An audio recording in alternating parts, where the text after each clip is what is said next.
Hello, my fellow Nigerians. Hear what was going on and what went wrong during the time of Gowon. Hear what one of his aides said concerning the former head of state, Yakubu Gowon. A former military governor of old Kaduna State, Colonel Abubakar Dangiwa Umar, has narrated the reactions of Yakubu Gowon, retired after he was overthrown as head of state by the late General Muritala Mohammed. Dangiwa wrote, "Please compare this to the case of former head of state Yakubu Gowon. His 9-year regime was toppled in a military coup on July 29, 1975, while he was attending the Organization of African Unity meeting, Kampala, Uganda, soon after a world press conference during which he magnanimously accepted his ouster and wished his successor, General Muritala Mohammed's success. He called our High Commissioner to the United Kingdom, Haji Sule Kolo, with a request. His wife, Mrs. Victoria Gowon, was in London to shop during the seasonal summer sales, when prices of items are reduced.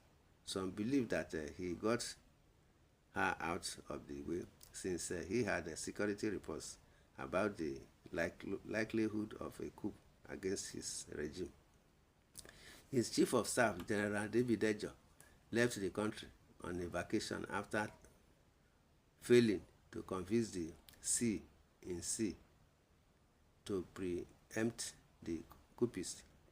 He asked the High Commissioner to check his wife out of her hotel because he couldn't pay her hotel bills. The High Commissioner was taken aback and sympathetic. He immediately called Don Dodambaras to relay Gowon's request to them. When General Muritala was informed, he instructed the High Commissioner to pay all her hotel bills for as long as she stayed. Gowon requested our embassy in Kampala to book him on a commercial flight to the United Kingdom. Word on Gowon's travel plan reached head of states attending the OAU meeting. One of them volunteered to lend him his presidential plane to fly him to the United Kingdom. Gowon had sent back his presidential plane, since according to him, he was no more entitled to its use as a former head of state. Those heads of state gave him monetary contribution to start life in the United Kingdom when they discovered that he could not even pay his wife's hotel bill. A few months later, Gowon shocked the world when he appeared in a queue at a Warwick University students' cafeteria trying to buy food. General Muritala was so shocked and decided to dispatch a delegation to meet with Gowon and convince him to return home with the guarantee that he would be treated as a former head of state entitled to benefits befitting his status. He apologized to the delegation for refusing the offer, as he had already enrolled for undergraduate studies and would prefer to continue his studies. Besides, returning home was not a good option, since he did not own a house anywhere in the world, including Nigeria. When, as governor of Kaduna State, I visited Gowon's family house in Wusasa, Zaria, in 1987, in the company of the then Inspector General of Police, Gambo Jemita. We met Gowon's mother in the same mud building where he was born. Her room furniture comprised a Vono bed, a wooden chair on which IGP Gambo sat, while I sat on a bag of grains.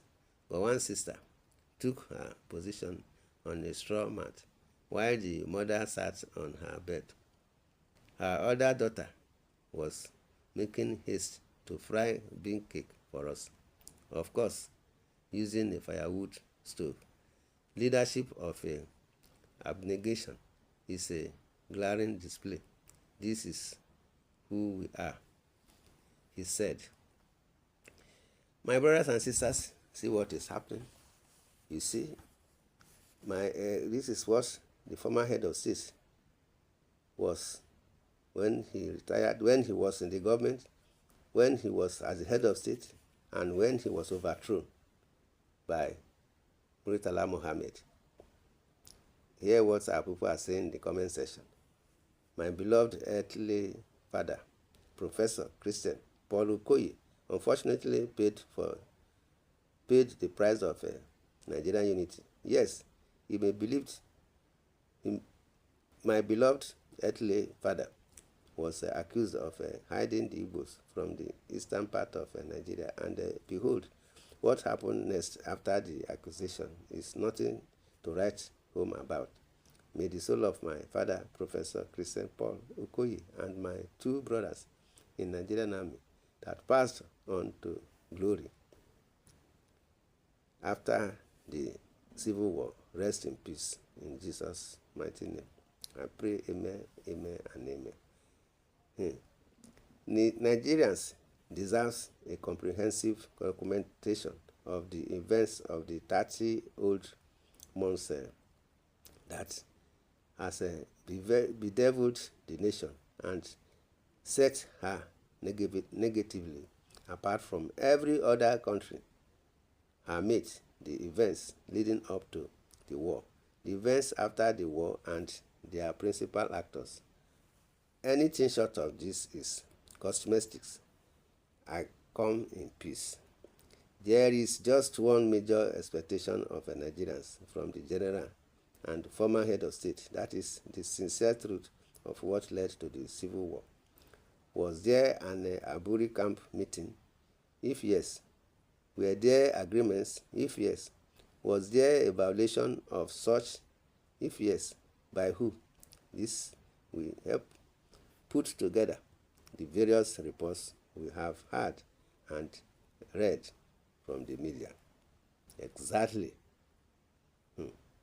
When you saw a mud house, as the governor of Kaduna State, what did you do to build a befitting house for the family of Gowon?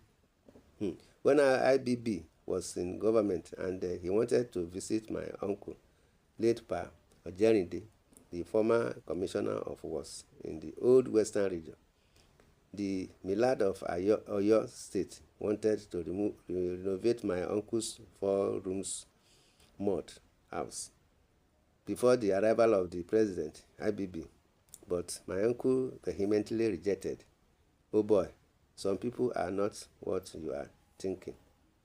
You see, concerning purity and rigidity, my people, this is what is going on. When Umar said all this, well, I don't know whether it is true or not, but God knows. My people, in the comment section, you are free to say your comment on this issue. Subscribe, share, love, like, and say your opinion. God bless Nigeria. Thanks and God bless. Amen.